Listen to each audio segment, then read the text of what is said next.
Good evening, everybody, and welcome to the Canadian Football Fanatics YouTube channel. Folks, that was a ugly one. The BC Lions fall to the Toronto Argonauts by a score of 33 to 17.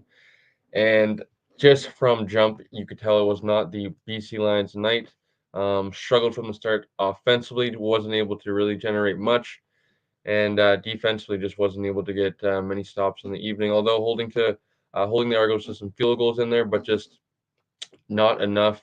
We'll get into we're going to talk about the quarterbacks. We'll talk about the offense, but overall, just um, I think the most frustrating part probably would be is I think there's not one glaring, you know, unit or position we can kind of place blame on tonight's effort. It was, I think, a complete lack of complementary football here tonight.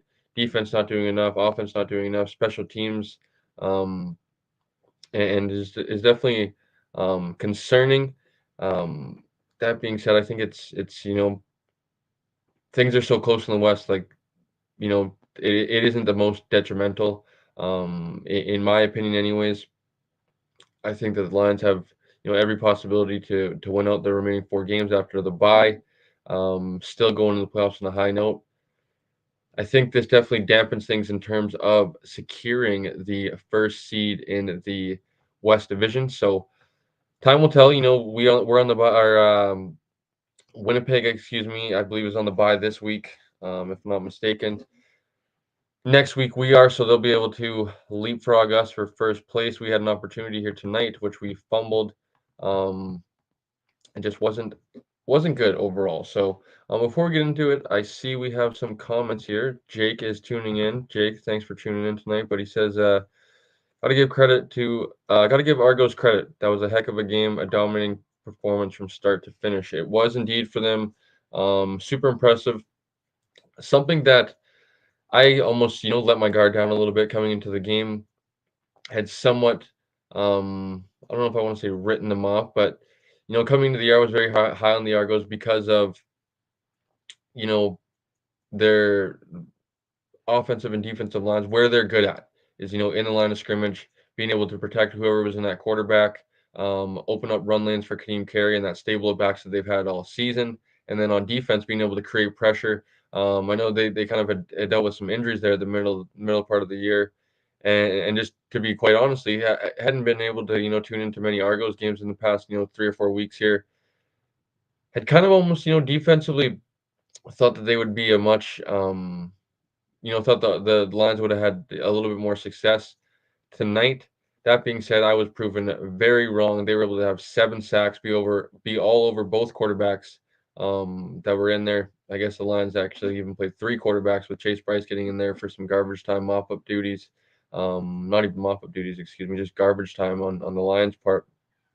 Um, the Argos defense was very impressive for sure, and even offensively, I think they executed and capitalized on some things that went in their favor. But um, yeah, Rourke shouldn't have been pulled. We'll get into that in momentarily here, I'm sure. But as always, appreciate everybody for tuning in here on a late night post game show. Not too sure how long I'll stick around for. Don't believe Blake will be joining here tonight. So maybe we'll stick around for maybe about 30, 40 minutes or so, kind of chat about a few things, get some stuff off our chest here before we go into a long bye week and hopefully come out on the other side of this, better from it. So first of all, if you guys are tuning in, please like, comment, subscribe tonight. We, like Blake and I mentioned, turning our goal towards 300 subscribers now that we are over 250. So please, if you guys are tuning in on YouTube here tonight, subscribe to the channel. Follow us on Instagram as well if you guys are watching there tonight. We're closing in on 1,000 followers over there. I believe think it was 14, 13 away, something like that, before we went live here tonight. So that would be awesome if you guys could help us out on that as well. So tough night for the Lions. Where to begin? A lot of things to talk about. We'll talk about the quarterbacks, like I mentioned here in a moment. But I think number one, we have to start with, because I think I tweeted during the game, no matter who was in that quarterback, this unit was letting the offense, the team down tonight.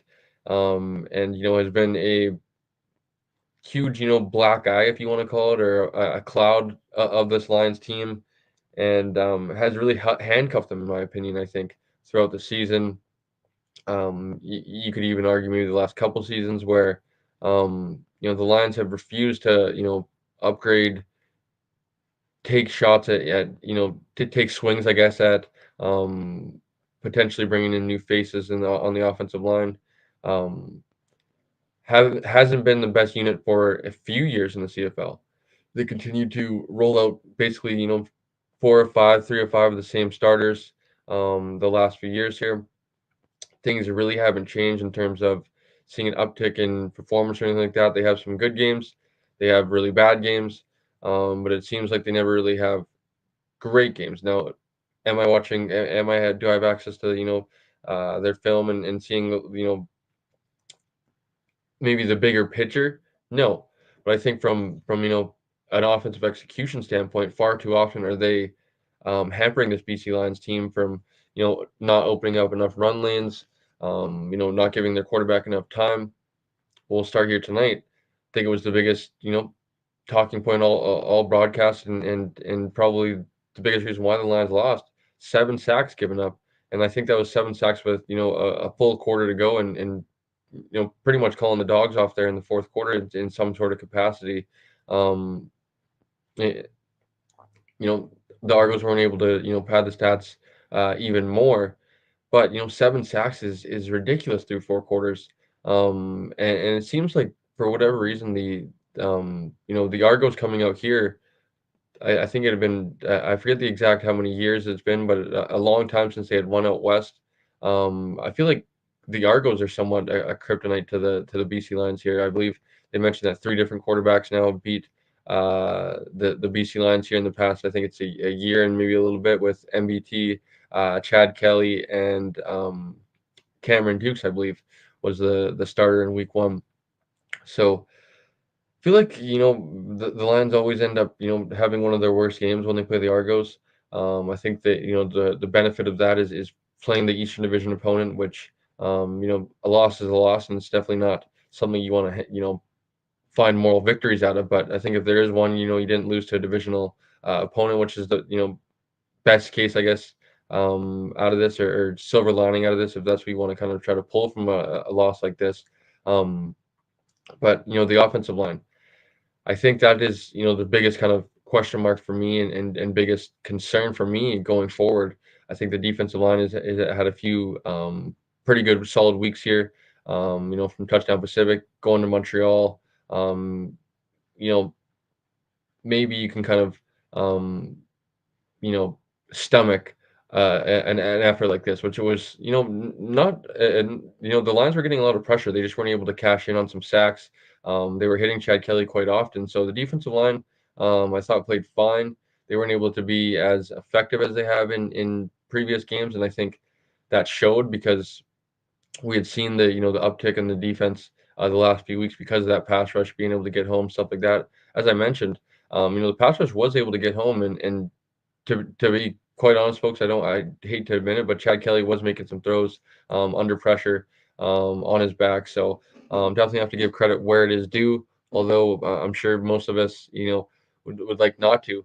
Um, it was just unfortunate that the defensive line was able to create some pressure, just not able to cash in on any sacks in meaningful time, where it kind of where it counted, and um, it was just unfortunate. So the offensive line is my biggest concern personally, because I think the defensive line will be able to have some better games here, and be able to um, continue to gel. Christian Covington's only going to continue to get comfortable. The offensive line isn't getting any upgrades. Jarrell Broxton might come back, but there's still going to be the same unit that we've wanted to see more from for the past number of years now, like I've said. Um, and I just wonder that versus Winnipeg, which I mentioned about Toronto kind of being like a kryptonite. Winnipeg's our biggest kryptonite, right? Where um, you just kind of have that feeling from almost from the jump, where it just feels like it's not the Lions' night. And I think back to some of the West Finals the last 2 years, where just right away it felt like Winnipeg had our number. It felt like we just couldn't do anything offensively, and it wasn't going to change. I feel like that's kind of the similar mindset with Toronto and similar outcomes. So I'm curious whether this offensive line can get it done in some meaningful games, against big opponents, and maybe it's a Winnipeg. Who knows what's going to happen now with Saskatchewan, Edmonton. I feel like Calgary's kind of in a free fall right now, and not too worried about them, but Saskatchewan's right there with us. Edmonton's on everybody's tail, and Edmonton's playing really at a high level right now. So, going to be interesting. What can this offensive line do? I think personally for me, I think there needs to be some shakeup in some sort of capacity this offseason. Like I mentioned, there's not going to be any, no savior coming mid-season here. So, going to the offseason, I don't know how they can, shake and move some things. I believe Michael Couture is a higher paid offensive lineman, still here for I want to say a year or maybe even two. Um, and a guy like Sue Chung, I think I like Sue Chung at that right guard position, but a guy like Kent Perkins, who I think has been super inconsistent at that tackle position, and that's such a pivotal position there, and I think the Lions need to kind of look to upgrade that if they can, and if at worst case take a swing at that opportunity. They finally drafted an offensive lineman this year in the CFL draft, I believe, for the first time since I believe David Neville, if I'm not mistaken. It had been quite some time. Or I could be actually wrong on that, and I think Noah Zer might have been actually the last BC Lions offensive lineman that was drafted. So I think just the Lions need to try to take swings at this. Jarrell Broxton's, I think, a capable left tackle and one of the better ones throughout the league. Not in that upper tier, not in that bottom tier. I think he's kind of right in that middle class, which is a serviceable offensive lineman. And left guard, I think, has been a revolving door here for a number of years, and something that needs to be kind of stabilized. I like Slugger, but obviously, he's kind of been kicked out of tackle. I had been informed now that he had mostly played some tackle out there in Montreal. It came to the BC Lions and kind of fit in where he could there, and it was mostly inside in the interior there with the, injuries happening and stuff like that. So I'm interested to see with Slugger on the team if he can maybe come back in some sort of sixth offensive lineman capacity. But I would still like some competition at that left guard position and maybe that right tackle spot as well as center. So I think there's three positions you can kind of upgrade here in the offseason, try to look to take swings at getting better at, because this needs to be a unit that needs to improve if you want your team to be winning some of these bigger games. So I think you know should be interesting because Joe Boxon is going to come back. Things I think Stanback wasn't able to really. It's unfortunate because I was a very big advocate of trying to get Stanback involved here tonight, but in a game where you're down, it's hard to kind of argue. And if you run the ball on first down, aren't able to get much, and you're in second and long all night, you're just not. You're you're not really being effective, number one, and then you're number two, you're getting off the field quick if you're really going 1, 2, and 0, which we saw the BC Lions defense was on the field for quite some time here tonight. I don't know what the final time of possession was, but I know early in the third quarter there wasn't very good. But yeah, 38 minutes time possession for the Argos tonight to 20 minutes of the BC Lions. Basically 40 minutes to 20 minutes. Incredible time possession for the Toronto Argonauts tonight, and they were just able to um, hold the ball and be effective when they had the ball and able to cash in with points. So you know I see kind of a few guys. I see Todd. I see Q-Man jumping in the chat. Appreciate you guys. Some regulars jumping in and tuning in here tonight. The line was outnumbered all game. Um, Tio had 7 or 8 in the box. Excuse me, guys. Actually, one sec. Gonna be a little bit unprofessional here as I see the computer's about to die. I gotta grab my charger here quickly. So excuse me, folks.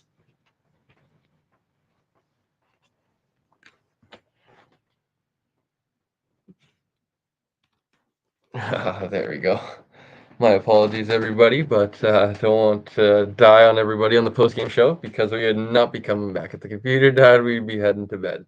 But Todd mentions the O-line was outnumbered all game. T.O. had 7 or 8 in the box, tough to run against and tough to read pass rush. Absolutely, but I think it was also just a double-headed, or just a, with the exotic looks and not sharing, putting 7, 8 guys in the box like Todd's mentioning here.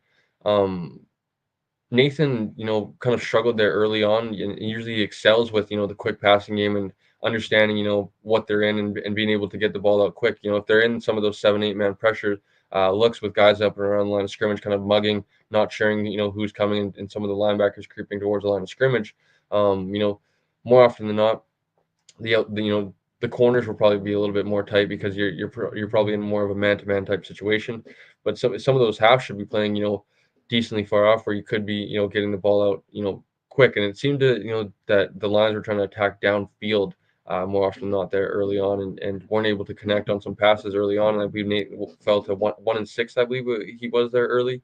And at that point, just once you're 1 and 6, you start to press, and you just want a completion there, and you're not able to get anything going underneath really until that final drive before or on that scoring drive there before halftime. Just weren't able to really connect on anything short or anything quick that really could stop that pass rush, stop those 7 or 8 guys kind of being up around the box and line of scrimmage. The Argos were winning in some of those situations which gave them more confidence to kind of show those pressure looks and show up, muddying the looks for Nathan and stuff. So just a tough one for sure. And Q Man here mentions, Una is not the answer. He can't even dress at 7 O line, wasted first rounder. You know, I would say you just wait. It's obviously, a crapshoot, the CFL draft to begin with, and something that you don't have to hold your breath with. We've seen, some of these guys, not Tyler Packer, excuse me, Noah Zerr, who I just mentioned, former BC Lions draft pick, was drafted, released, was a higher draft pick. David Neville was another one dating back to a little bit longer. Really hasn't been, developed into the guy that I think the Lions had hoped. So I'm not trying to defend Una here by any means, but I think just, Keyman, I would say, give him another year, because not dressing as the seventh O lineman, I think, is not um, a, a, um, a bad thing on his part. I think the Lions more often than not only dress six linemen. I know they have the last few weeks dressed 7 O linemen, but more often than not, if you look at previous depth charts, they only dress 6 O linemen. And I think as a rookie, he still probably is the most limited in terms of his flexibility. I know in university he played center, guard, tackle, and kind of had that, but at the professional level, I would think he is probably only more so of a plug and play guy at guard, and probably they don't have the confidence in him to being a swing tackle if need be, going at center if need be as well. So I would say give him some time. With that being said, like I mentioned, the CFL draft is a crapshoot, so I wouldn't hold my breath on it by any means. I still think that you need to take swings in the CFL draft because if you look at the BC Lions roster, you know you don't really need too many other Canadians, right? You're going to come back with probably Justin McInnis, Javon Catoy starting once again, Nathan Rourke being quarterback, pending anything crazy. There's three right there. I would think Sue Chung's probably pretty safe. And in my mind, as much as I want to see Michael Couture possibly be moved on from, he's probably safe as well. That's four Canadians right there. You look to the defense. You can always start a guy like Matthew Betts, Christian Covington. Obviously, they haven't started Covington now, and he's been in the the rotation. Just I would imagine for kind of more so ratio purposes, more so than anything. Um, and then you look at linebackers, Ben Haladic coming back, he'll be a starter. You look in the secondary, Adrian Green. So you have your seven guys. You really need to start taking swings at offensive line because, what else do you need to take swings on in the draft? Corner or in the secondary. Yeah, maybe you could, but, I feel like you hit on some guy and a guy like Christophe Beaulieu this past year of a guy that can be like kind of that depth guy you can build as maybe a quality backup and can be a serviceable guy that when injuries happen, he can play that, safety half and a little bit of corner. I know he's mostly been at safety and half, but should be interesting to see. And just something that I think the Lions need to do is kind of start to add take attempts at the dartboard, I guess is what I'm trying to say at the offensive line position, because that's the biggest position you to improve at. And without limited, I would imagine money this free agency season with potentially, hopefully, re-signing, a guy like Matthew Betts. Nathan Rourke's contract's going to even go even bigger. yeah, you're going to get maybe a first rounder, a player or two back from, a potential trade for whoever quarterback you end up moving on, most likely Bernard Adams. But that being said, I think the offensive line is a position you need to try to, upgrade via the CFL draft because you're not going to have much resources in CFL free agency, just with who you're going to want to try to bring back and all that sort of stuff. So enough about the offensive line, but I think that's my biggest concern here tonight. Going to be a little bit more of a, if you haven't told, non-traditional post game show here tonight. Usually we do a lot of the game recap, likes, dislikes, game balls, that sort of stuff. But honestly, not much to recap. That was a brutal game to watch offensively. Defensively, really didn't have much answers for Toronto as well. They were able to bleed the clock and do whatever they wanted, and just complete no show as I mentioned here in the header here of the show tonight. So let's get into quarterbacks. I think that's probably the next biggest and arguably was the biggest probably talking point on the evening. Um, you know, Jake said it there. Everybody, how you doing? I've been better, that's for sure. Yeah, no doubt. I'm happy to see you, surprised to see you, but getting a little stuff off our chest. It's been nice. A few people in the chat here, kind of sharing their opinions as well. But what are your thoughts, man? You were in attendance and had to, watch that with your eyes in person. Yeah, no, it was not fun, that's for sure. It was very. I've been thinking about this on the drive home. I'm not quite home yet, but it's felt very similar to the Hamilton game last year, where the Tiger Cats walked into BC Place and demolished the BC Lions. Um, yeah, I don't have words right now. Like it's so frustrating. You know me almost as well as anyone, Cole, and even though we haven't known each other a super long time, like we've grown pretty close over the time that we have known each other. And up until this year, I had never left a game early. I've now done it twice in this season. I did it at the last home game versus the Bombers, and I did it again tonight. It was just I was done. Like after that last VA pick, I was like, that's it. Why am I wasting my money on this? Basically, like it was. I like I said, I struggle to find the words right now.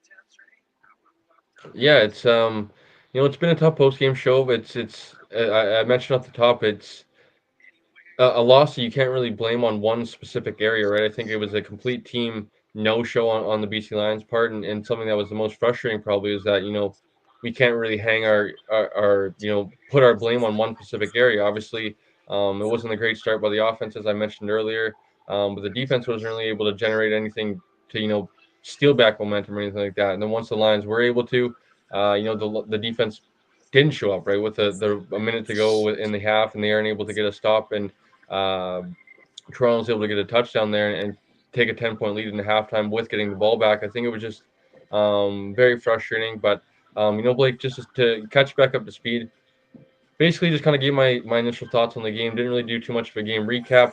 Um, Started to talk about, I think, the biggest, problem that I think was, and I see for the BC Lions going forward is the offensive line. And that was just kind of my final thoughts there before I was going to get into the quarterback situation. But is there anything you want to say maybe about the offensive line and how they performed tonight? Yeah, no, the offensive line was definitely not where it needed to be tonight. They had given up. I don't know if Toronto ended up getting one in the fourth quarter. I don't think they did, but I saw late in that or into that fourth quarter that the Lions had given up 7 sacks in at the end of the third quarter, including two really crucial ones where it seemed like after the quarterback switch on that first drive the Lions were slowly getting some momentum back, especially if they were able to punch it in the end zone. They were kind of in field goal range. And then all of a sudden, the Lions take back to back sacks. They punt it away, and they never really got closer than that for the rest of the game. Yep. And as I mentioned, Blake, with that too, the Toronto Argonauts were able to have 38 minutes time of possession to the BC Lions 21 just was incredible. And I think just another thing that kind of adds to that, you know, lack of complementary football, right? The offense isn't able to stay on the field. The defense is burnt out because they're on the field for 40 minutes of the game, 2/3 of the entire football game, and just really puts them in a tough spot to try to get stops like that. And I guess to kind of get into the quarterback position now, like I said, it was perfect time you were joining us here. Um, you know, I think what I'm going to say first and foremost is that I tweeted this during the game, right? Is that no quarterback here was behind that offensive line was going to perform here tonight with that performance. Toronto was really living in the backfield of the BC Lions here tonight, and we saw that when Vernon Adams went in, right? When it was much of the same with the first half, right? With a lot of pressures on the quarterback. Vernon Adams comes in, he's sacked, and I believe it was second or third possession, sacked back to back times. Ball gets stripped, sacked. Was just very unfortunate for Vernon Adams to come in like that with some of his first playing time, to be like thrown back into the fire just like that, and having some pressure all around him. That being said, um, you know, I don't think it was the right decision to pull Nathan Rourke.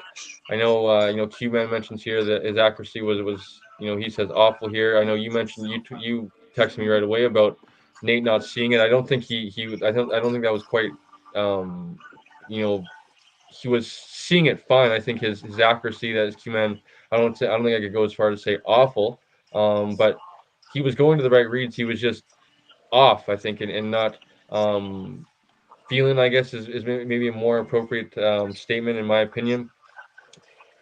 Started the game 1 for 6, ends up finishing the game. I think it was 7-12 or something like that. So I ended up, catching a little bit of momentum there to end the half. Now that being said, So they're all just gonna go up and cut I it. just don't know what the benefit of kind of doing this, because as much as I know Rick Campbell's said in the media for the past month of the season since Nate's come back of this is a two quarterback thing. Now you just open up, like the media is going to ask the questions now for the next few weeks. If you go back to Rourke, I really feel like it was really stupid because you're not getting anything out of it. And I think this just adds like to my Coach Campbell continues to not have his team prepared, out coach himself, and not have his team in the right positions to win. And I think it just adds for me that I think there needs to be some questions, and hopefully a little bit of fire under his seat there come this offseason, no matter what happens. Grey Cup obviously would probably keep him pretty safe, and not pretty safe. It would keep him very safe. And there's still 4 weeks to go, but I just don't love Coach Campbell's approach to having his team prepared, and then some of his coaching decisions throughout a lot of these games for the past 3-4 years. So um, I guess maybe what are your thoughts with BA having to come in like that, and kind of being put into a tough situation, down by a lot. The Argos knowing that Vernon Adams is going to pass and that offensive line was weak, so it was really throwing kind of meat to the wolves. Yeah, no, I didn't love the decision either. I was surprised by it when Vernon Adams led the Lions out onto the field for the second half. I didn't go on any social media at halftime or anything like that, so I didn't see the rumors that were already starting at halftime. Like I said, I was surprised by it. I don't love the decision. Like, yeah, Nathan Rourke was 6 for 12, 100 yards, no touchdowns, no interceptions, but he had just led a scoring drive. He had just scored himself on the 9-yard run. And I would say that two for sure, of his 6 incompletions were not on him, as I can remember vividly. Keon Hatcher in the Lions' second drive, I believe, has a ball that's right in his hands, and then unfortunately he's not able to hold on. And then the long bomb for Alex Hollins, which of course Hollins got injured on, but he has it in his arms. He's diving to the ground, and then he falls hard to the ground. The ball pops up. It's incomplete. And to add insult to injury, quite literally, Alex Hollins takes an injury on the play and is out the rest of the game. Yeah. So I just think it's kind of it's just a tough situation to put Vernon Adams in, because you're asking him to basically be a drop back passer behind a suspect offensive line who's been getting, you know, punched in the mouth all for the entire first half, and he hasn't played in what has it been now? 6 weeks, I'm guessing. August 1st was his last game action. So not quite 6 weeks, but about what, five and a little bit or something like that. Yeah, yeah, that sounds about right. Almost pretty close to 6 weeks. I think Yeah, you were pretty right the close to. first time. So Um, so did I expect Vernon Adams to kind of look a little bit rusty? Absolutely. It's the same thing like with anybody that's coming off injury. So I just think it just creates unnecessary questioning when you don't need it. I know Vernon Adams has been a great team guy. He fell on the sword for the team, and you need to maybe show him some sort of, loyalty or some sort of, whatever. To me, it comes off as like we're sorry. Like, here's a little bit of playing time because you made your decision. The contract's been signed. Nathan is going to be the highest paid player in the CFL next year. You are not trading him, whether you like to say it or not. Whatever you're told to tell the media, it's not going to happen. There's a saying of you've made your bed. It's time to lay in it. It's time to lay in your decision. I really love Vernon Adams for what he's done and what he's been as a professional with this decision. But doing this just causes there's no good that comes from it. There's honestly no good because name me a two quarterback system that's worked. That's actually that both quarterbacks have played, not just one that sat on the bench and one quarterback that's been the guy that's been the starter. It hasn't worked in history. It never does. And if it is, it's one-off situations that happen once every 20, 30 years, like the Lions going 0-5 and everybody trying to use that as an example of teams coming back. There's one-off situations that just don't happen, and I just I don't see why doing it because, as you mentioned, you get a little spark, you get a touchdown. I believe it was 12-10. The Argos get the ball with a minute to go. Your defense isn't able to get a stop. I believe it was 20-12 or 20-10, a 10-point margin going into half. The Argos obviously getting the ball to start the second half, and in the CFL, as we know, 10 points is very reasonable in a half of football if you're able to get a stop. Even if you're not able to get a stop, you surrender a field goal in the opening possession, you're fine. So I just don't understand the quick trigger to go to Vernon Adams, who hasn't played, who's in that situation what the Argos know what's happening. We'll talk about it in a little bit, but everybody that's a Lions fan is pounding the table in the first half to see William Stanback more because he only had 3 total touches in the first half. He's eliminated in the second half because you're down because you're down 10 points. Until you at least get tied or within, a field goal or something like that, William Stanback's basically taken out of the game in all sort of running capacity because you run the ball and you're not able to get enough yards. You're in second in not manageable situations. You're in second and 7, 8, and you're just not set up to win versus that Argos pass rush. Was he able to get out of the backfield a little bit more and catch some passes there in the second half? Yes, and it was good to see, but it was almost too little too late at that point that we were getting involved out of the backfield catching passes. So it's like you just put Vernon Adams in a no-win situation, and it just made things way more worse than it needed to be. It muddied the waters a lot more, especially if you go back to Nathan. It really didn't serve any sort of it didn't serve any purpose. Like you're just gonna go back to Nathan after this, and if you don't, then it's like I think that causes probably even more questions in the locker room. So it's something that I think that the Lions just made it even more difficult for themselves. And that being said, they have every opportunity to kind of go into this bye, really, have a chance to look themselves in the mirror, figure out what they do well, try to build on that, and come out of the bye week swinging and have the last 4 games to, build on that. So, before we talk about some William Stanback, is there any sort of last thoughts on the quarterback situation and how it was handled, Blake? no, I don't think I have really any more thoughts on the quarterback situation. But the one thing, there is two things that I want to say, but I'll leave one for later on in the show. The one that I want to ask you right now, I mean, you and I have kind of had this debate all year, but we're talking about the quick trigger. Is Rick Campbell the guy? Like, is he the coach that's going to lead you to a Grey Cup?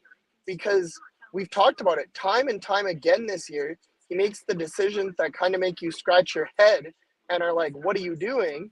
And it's cost his team. Like, the Lions are exactly what their record is.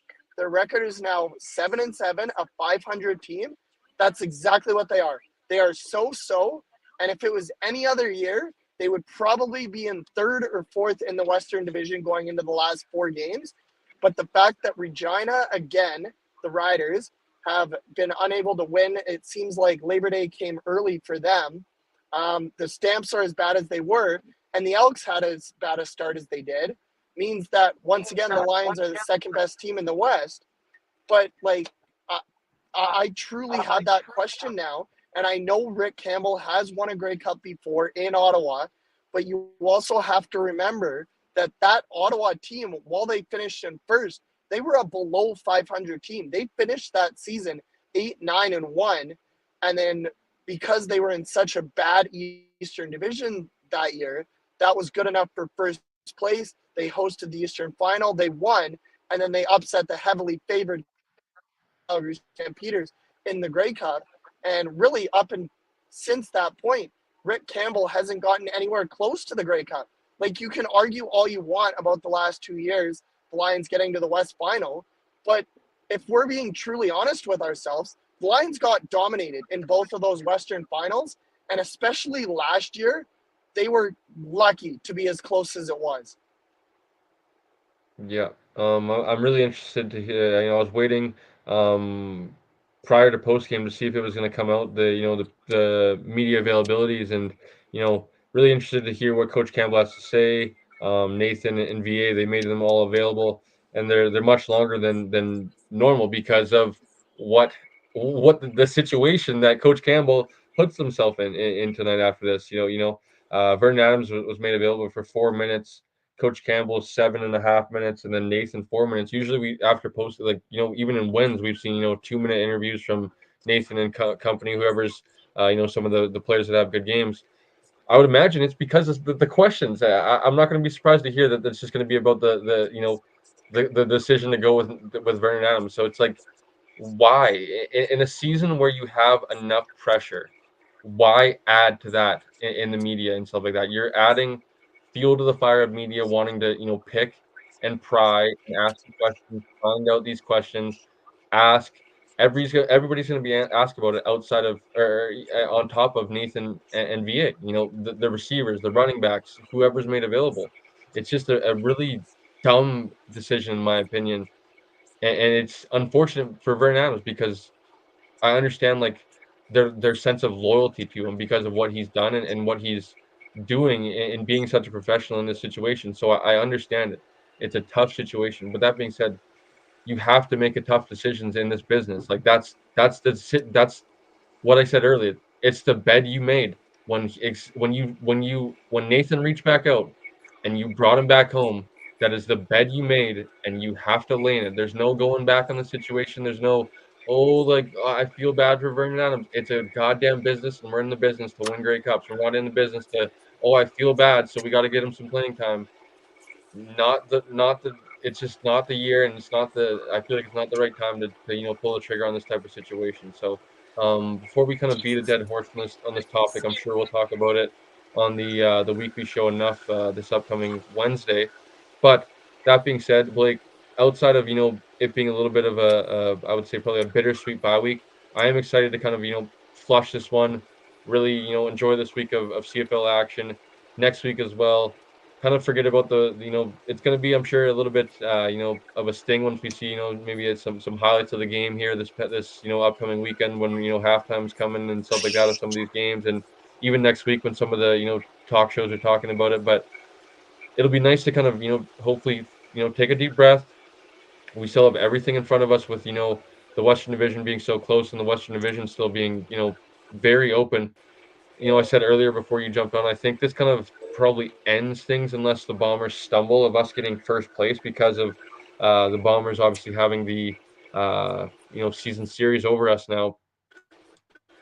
Obviously, we fumbled a tremendous opportunity here tonight to take first place into our bye week, and the Bombers would have had a chance to steal it right back. But now that we're 7-7, they're going to have a chance to go a clear game above us after our bye week, and it just really sucks unless the Bombers stumble here.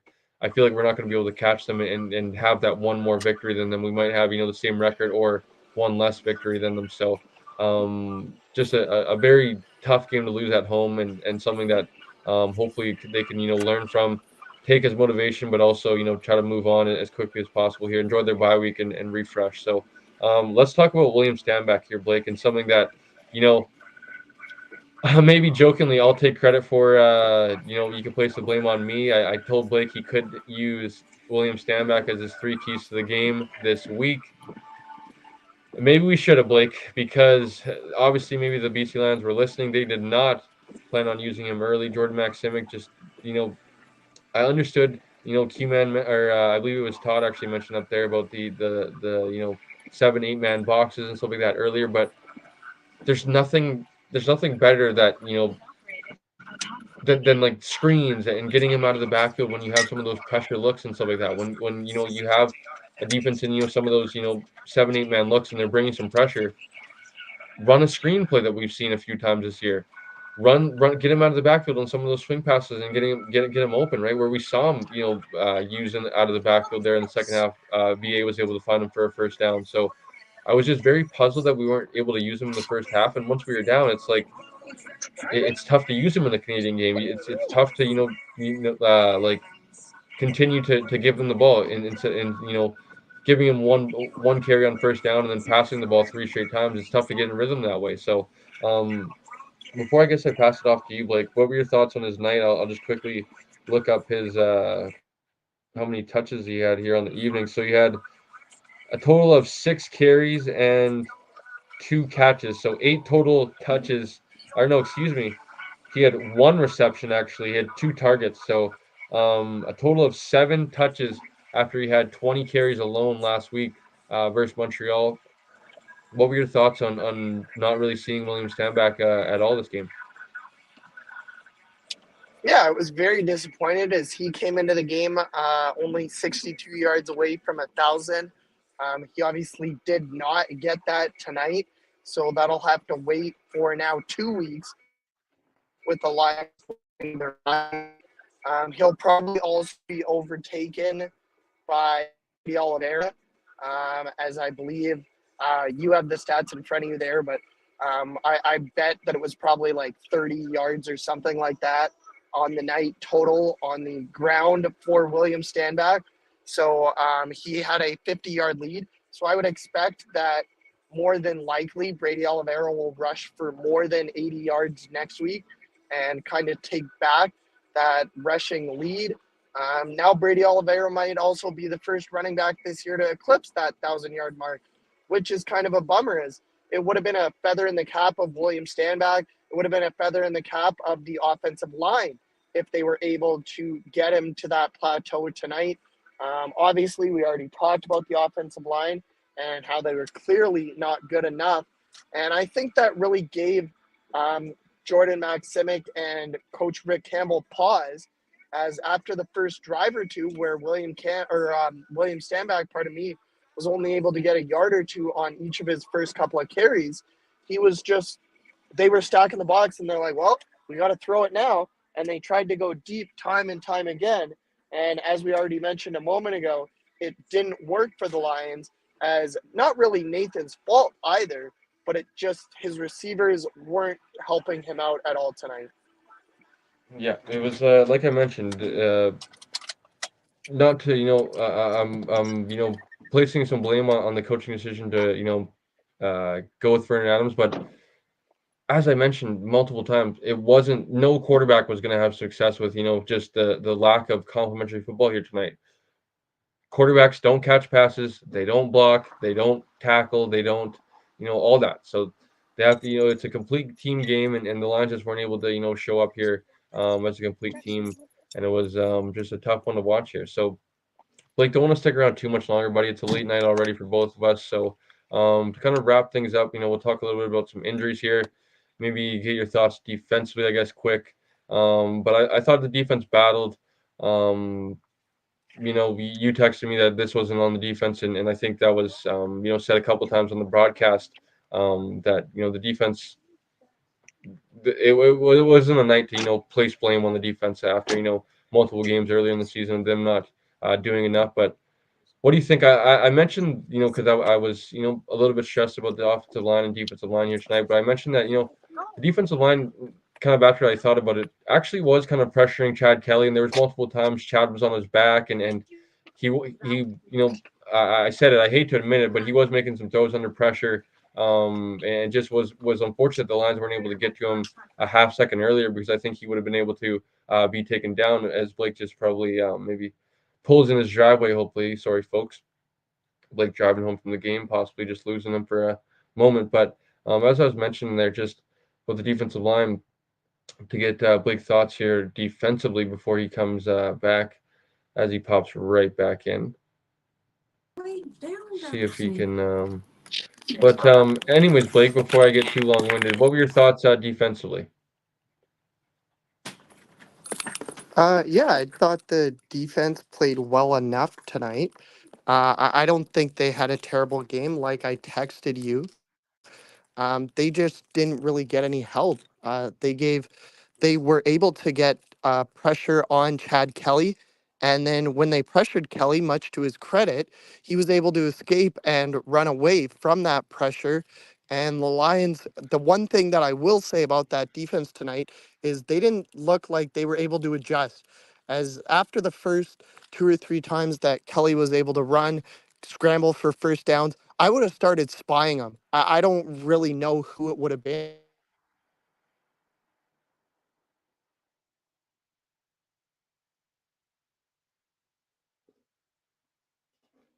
Might have lost Blake there for a second. Blake, can you hear us all good? Yeah, it looks like we just lost Blake momentarily, folks, but we'll try to get him back in here in a second. As he was mentioning, I think you know hard to place blame on the defense here tonight.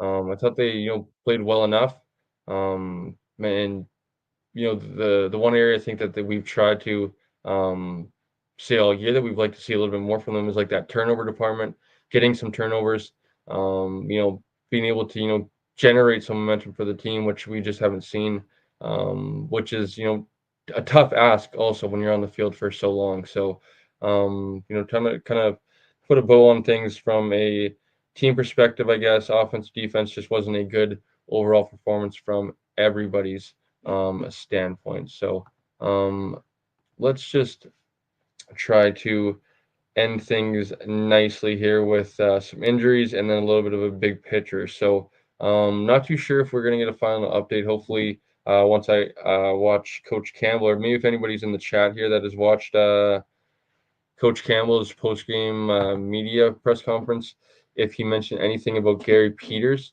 Gary Peters was taken into the blue tent. Wasn't sure if they released what the injury was or not. Looked like kind of Gary's maybe like hip area or something like that. He looked like he was moving pretty gingerly, which is a tough thing to see. I mentioned preview, maybe post game last week. Gary Peters, for my money, is the best corner in the CFL. So losing a guy like him is a big time loss, and hopefully it's nothing long term. It didn't really hurt us too much during the game. We were already down at that point once he was coming out of the game. And then Christian Covington also went to the blue tent. It appeared though Christian Covington was seen on the sideline and pretty in good spirits. It seemed on some of the broadcast copies that we saw, broadcast angles there later in the game. So I would think Covington was probably more so out of the game just because it was a little bit lopsided at that point, and not needing him to re-injure anything or make things even worse. So interested to see any injuries other than those. But Blake, did you see any other injuries from the game other than Gary Peters and Christian Covington? Just the obvious one of Alexander Holland, which Right, I don't correct. know if you were. I don't know if you've been able to get a firm word on that just yet. But is that officially, or was that officially, I should say, a separated shoulder? Was that the ruling? I don't have an official ruling, but I would imagine it's some sort of separated shoulder, maybe broken collarbone, dislocated shoulder. He was in quite a bit of pain. I wouldn't be surprised if it was maybe a broken collarbone, something like that. But I would imagine maybe Farhan or somebody will have a tweet here pretty soon. I would think, hopefully. Um, so we'll see. I'm just trying to scan Twitter here quickly to see if Farhan's mentioned anything at all. I don't see anything from Farhan quite yet, but I would imagine maybe, hopefully, we hear something from Coach Campbell in the post-game media availability. Maybe clarifying some things because he was in quite a bit of pain. And the broadcast, the TSN crew mentioned that he went straight to the locker room, didn't even go to the sideline. So they must have known, hopefully maybe it was the shoulder was out or whatever the injury was, whatever it was. They probably knew that they had to go back to the locker room right away, not go to the blue tent and take a closer look. So had to have been pretty significant, and hopefully it's maybe more of like a dislocated shoulder, something where he's able to come back in a month's time for playoffs. If it's broken collarbone, he's definitely probably done for the year.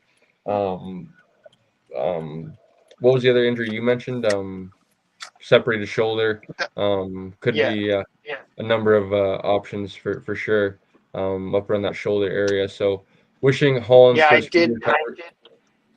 What was Sorry that, to Blake? cut you off, Cole, but I did also later on in the third quarter, fourth quarter time before I left the stadium, Alex Hollins did make his way back onto the sidelines in full street clothes. Oh, okay, so that's some good news. Did you see a sling or anything like that? No, it didn't look like a sling, but the Lions were wearing the turf traditions, like that kind of stuff, of course. So that would have been harder to tell if there was a sling, Right. but it didn't, like, it wasn't a straight black sling, I can tell you that much.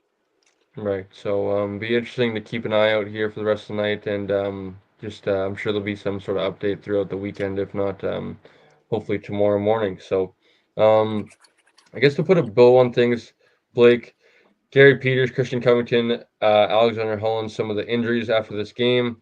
Hopefully we see Jarrell Broxton back in the lineup here. Maybe after the bye week or maybe after that. But let's take a look at the big picture here, buddy. Me always, try to be optimistic. Always try to. I said it to end the weekly show. I do a better job of, in the NFL of trying to stay off the roller coaster of a long season. Stuff like this is going to happen. You're going to have games where you don't show up and have bad performances like this one. Big picture, we go into a bye week. Very ugly. Very not the way you want to. Now that being said, we play outside of the out of the bye week. We host Hamilton. We host Calgary. No matter what happens, no matter who's at quarterback, bad performances by O line, D line, whatever it may be, those are just two games we have to win, and two games that I have full confidence that the Lions are going to win. That's back to 7-9, or excuse me, 9-7 on the year. We then travel to Saskatchewan after those two games. That's a game, no matter what, if Saskatchewan's riding high or if they're, falling out of things, that's a game we have to win as well. And then we talked about it on the post-game show. Hopefully, or excuse me, on the weekly show. Hopefully, by then, not hopefully, Montreal by then will have definitely clinched, first place. I would think outside of a maybe a stumble here down the stretch. Excuse me. It's getting late, Blake. That means it's time for bed pretty soon here. But outside of a stumble from Montreal, I would imagine that Week 20 game versus us, they might be looking into resting a lot of starters. I think the Lions have every opportunity here to go 4-0, to get to 11-7, something like that, to contend for first. I don't think that it's going to happen because for that to happen, or for them to get first, the Winnipeg Blue Bombers are going to have to be 10-8, and I just don't know if that's going to happen. That being said, Winnipeg, you've been very vocal about it. As much as I like to say they're back, their offense hasn't really played great, and I think that's something that could cost them here in some of these games down the stretch. So we will see. But big picture here, Blake. Let's take a deep breath. I think the Lions are going to be okay. 7-7 now on the year, second place locked on. Winnipeg with the 7-6 record. Winnipeg plays Edmonton back to back. I think Edmonton can steal a game, Blake. I think that's not a hot take. I think that's not something that's a crazy ask. Then they play Hamilton, which we both think of Hamilton. Then they play Toronto. We just witnessed what Toronto is made of, and something that I mentioned before you got on here as well. I think we kind of maybe underestimated them and kind of looked a little past them there on the preview there Thursday night. Kind of me more specifically talking about their defense and stuff like that. I think the Bombers, and then they finish with Montreal. There's some definitely opportunities there for them to lose, two ball games, maybe even three, and get to that sweet spot for us to catch them and be able to leapfrog them for first place. Now, Saskatchewan and Edmonton is who I have the most, fear of behind us at 5-7-1 being Saskatchewan and 5-8 being Edmonton. I think Edmonton's the team that's probably going to catch us, which is the most concerning because they have the season series over us with Saskatchewan. Us probably hopefully be able to beat them here in a few weeks and winning that season series. It would probably be more beneficial for us for Saskatchewan to be on our tails than Edmonton. That being said, I think I have more confidence in Edmonton catching fire more so Yeah, than no, Saskatchewan here with 6 games to go. So bigger picture, man. Am I worried for a Grey Cup run that maybe we're not suited roster wise to go all the way versus a Montreal or an Ottawa team? Yes, but from a getting into the playoffs, winning the Western Division, I have full confidence that this team can still win the Western Division. This team can win versus Winnipeg, win versus Saskatchewan, win versus Edmonton. I'm not even going to mention Calgary because I don't think they're going to get in the playoffs. But finally. the biggest concern for me, the biggest concern for me would be going to Winnipeg. I don't have any concern if Saskatchewan somehow find a way to get first place, if Edmonton did as well. Don't have any concern going there, but Winnipeg would be my biggest concern. Outside of that, I think hosting one of those two teams, the Lions would even with their offensive line, I think be able to get a dub there. It's just a question of whether or not they can be up to the task in some of those big time games versus a Winnipeg, versus a Montreal, versus an Ottawa, in some of those bigger time matchups.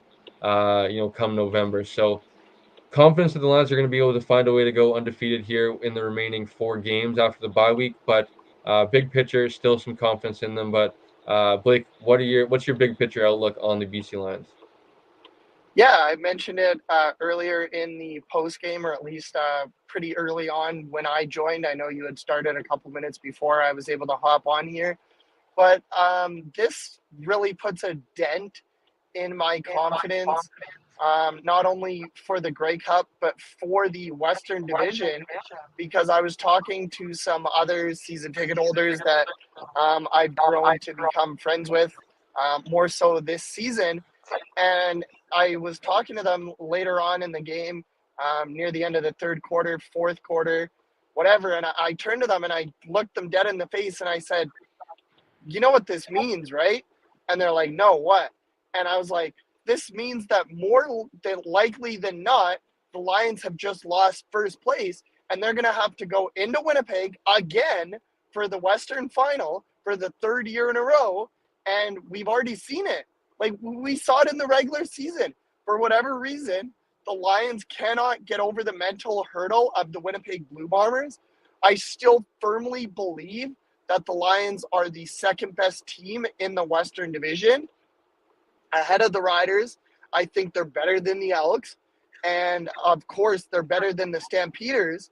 But that's just it. In my opinion, they're the second best team in the Western Division. I've been the one that has not wanted to admit it all year long. I've been the one that said they started 0-4. They started 2-6. I'm the one that has said I don't want to believe that the Bombers are the best team in the Western Division. But I think after tonight's performance especially, I have to look reality in the face and say, you know what? Is it possible that the Bombers stumble? Heck, maybe Edmonton splits their home and home that they have coming up after this bye week for both teams. Maybe even, I don't find it likely, but maybe the Elks sweep the Bombers. And in that case, then the Lions are right back in the driver's seat for winning the Western Division.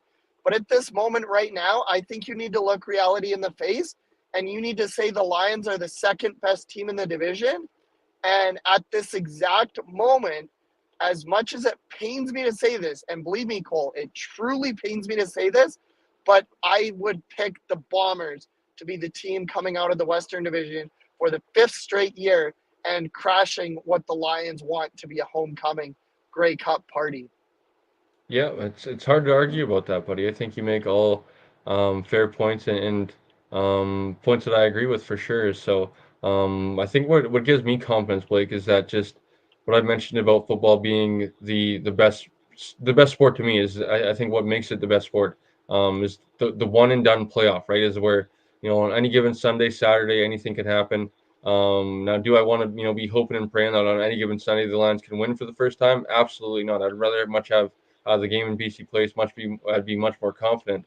And I think just that's what maybe gives me a little bit of a light at the end of the tunnel to look forward to because I think the Lions can do it. I think if I don't know if I could go as far to say that they were dominated. Like when you go back and look at the game, um, the Lions just really weren't able to get any sort of traction going in either of the last West finals versus Winnipeg and had opportunities to win the game, being within I believe 10 or less points in both the matchups, and just not able to generate any sort of momentum and just be so stale offensively, defensively be able to do enough but not generate any turnovers. They need to be able to get over the mental hurdle, and I think this is maybe a year that um, maybe it's good that you're kind of going to be looked. Teams are going to or people that are in the media and stuff like that, fans around the CFL are going to start to give up on the Lions and not believe that they can go to get this done. So maybe this is something that they need because in the past year this is kind of almost the CFL has been wanting them to knock off Winnipeg, right? When some of the fans around the league and in the Western Division have wanted to see a new team be represented in the West. So maybe this is something that they need. But who knows? Because I agree with you. As of now, the Bombers are by far the best team in the or in the Western Division, and I think it's going to be a problem for the Lions to overcome, but one that I think they can if they don't get in their own way, and should be an interesting time. So, Blake, I will allow you to go enjoy the rest of your night, buddy. Hopefully, catch some Z's. I know that's what I'll be doing here in a matter of hopefully minutes. I'm super exhausted after a long Friday. Took a little bit of a nap, honestly, too, and still a little bit of yawning here post game. But thanks for joining me, buddy. Any final thoughts before we get out of here? No, I think I agree with you. As per usual, it's almost therapeutic when I know last year when we did this, like I've mentioned it a few times, but that Hamilton game, we waited about 90 minutes for me to get home completely, and then I ranted and raved, and after that, I was done. Like it's good to talk about right away because it's frustrating in the moment. I know that I was extremely frustrated. I sent you a text and I said that there was a play in the third quarter. I believe it was right before his touchdown where the Lions had a linebacker come unblocked. It looked like they might even get a strip sack on Chad Kelly. All of a sudden, he finds his check down route, and it's like a 15-yard completion for a first down. And I slammed my hat down in the seats that I was in. I was very frustrated at the time. I was very frustrated after the game, but it's therapeutic to come on here to talk about it. As you said, there's still 2 more CFL games this week. Neither really with complications towards the Lions and their playoff standings. I mean, technically, you could look at Calgary, but even if they were to win the game, they'd be at 5-8.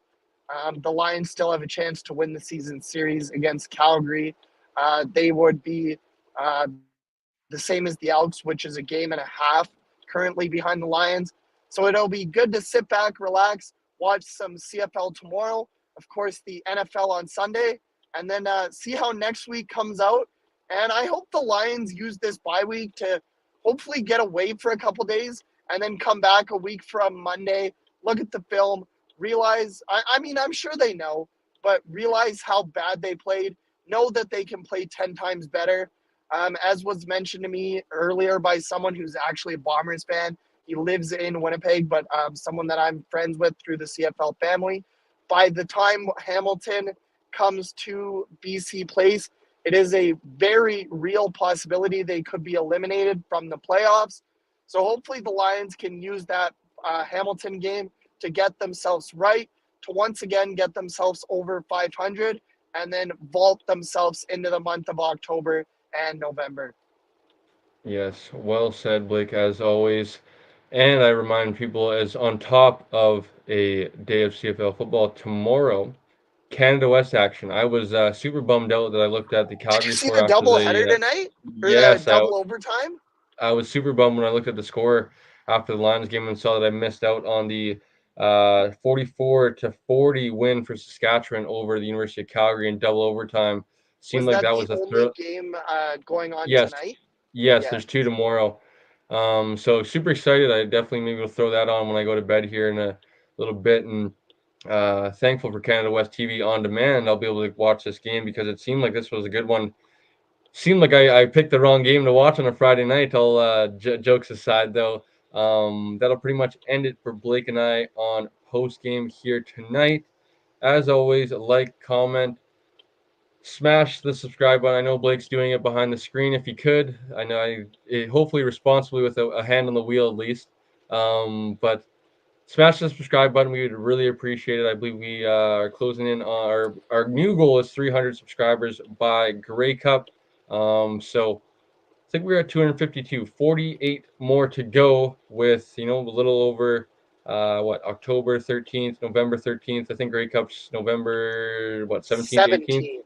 Yeah, so about 2 months to go, with 48 subscribers to go to track down on Instagram at Canadian Football Fanatics. We are 14 away before we went live on here. We had 986 followers on the Instagram page. So head over there, guys, if you're on YouTube.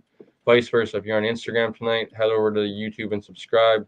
We are also on Twitter at _CF Fanatics on Twitter. So go follow us over there as well. And as always, enjoy the weekend of Canadian football, and we will catch you guys on Wednesday night.